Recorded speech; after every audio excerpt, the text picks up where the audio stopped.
வெளிநாடுகளில் தடை செய்யப்பட்டு இந்தியாவில் விற்கப்பட்டு வரும் பொருட்கள் பற்றி நாம் இப்போது பார்க்கலாமா?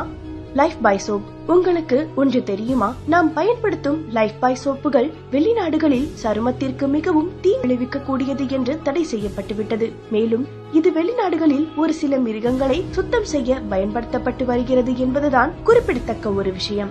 ஆனால் இந்தியாவிலோ இதனைத்தான் நம்மில் பெரும்பாலானோர் பயன்படுத்தி வருகிறோம் என்பதுதான் வேதனைக்குரிய ஒரு விஷயம். ரெட்புல் எனர்ஜி ட்ரிங்க் என்று விற்கப்படும் ரெட்புல் பிரான்ஸ், டென்மார்க் போன்ற பகுதிகளில் தடை செய்யப்பட்டு விட்டது. ஏனெனில் இந்த பானமானது இருதய நோய், மன இறுக்கம், இரத்த அழுத்தம் போன்றவற்றை ஏற்படுத்தக்கூடியது என்பதால் தானாம். ஆனால் இந்தியாவில் இதனை நிறைய மக்கள் ஆற்றலை அதிகரிக்கும் என்று நினைத்து டப்பா டப்பாவாக வாங்கி குடிக்கிறோம்.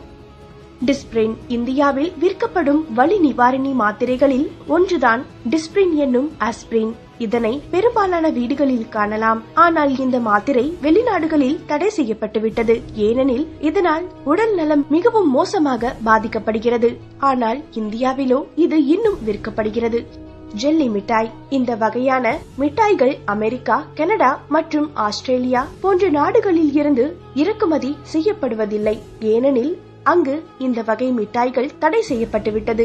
இதற்கு காரணம் இந்த வகை மிட்டாய்கள் குழந்தைகளுக்கு தீவிர சுவாச பிரச்சனைகளை ஏற்படுத்துவதாக பல ரிப்போர்ட்டுகளில் தெரிய வந்துள்ளது. ஆனால் இவை இந்தியாவில் ஏராளமாக விற்கப்படுகிறது.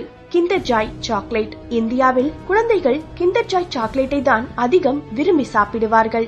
ஆனால் இந்த வகை சாக்லேட் அமெரிக்காவில் தடை செய்யப்பட்டு விட்டது. ஏனெனில் இதுவும் குழந்தைகளின் உடல் ஆரோக்கியத்திற்கு மிகுந்த தீங்கை விளைவிக்கிறது என்பதால் தான். D cold total. இது மற்றொரு பிரபலமான சளி, இருமல் பிரச்சனைக்கு இந்திய மக்கள் வாங்கி சாப்பிடும் ஒரு மாத்திரை. ஆனால் இந்த மாத்திரை பல நாடுகளில் தடை செய்யப்பட்டு விட்டது.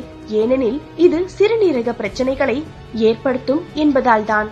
நிமுலிட். பொதுவாக பல வலிகளுக்கு போடப்படும் ஒரு வலி நிவாரணி மாத்திரை தான் நிமுலிட். இந்த வகை மாத்திரை அமெரிக்கா, ஆஸ்திரேலியா, கனடா, பிரிட்டன் மற்றும் இதர நாடுகளிலும் தடை செய்யப்பட்டுவிட்டது. ஏனெனில் இது கல்லீரல் பிரச்சனைகளை ஏற்படுத்துகிறதாம். இந்த செய்தி உங்களுக்கு பிடித்திருந்தால் லைக் பண்ணுங்க. மேலும் இது போன்ற பல பயனுள்ள தகவல்களை பற்றி தெரிந்து கொள்ள மினிட்ஸ் மிஸ்ட்ரி சேனலை சப்ஸ்கிரைப் செய்யவும்.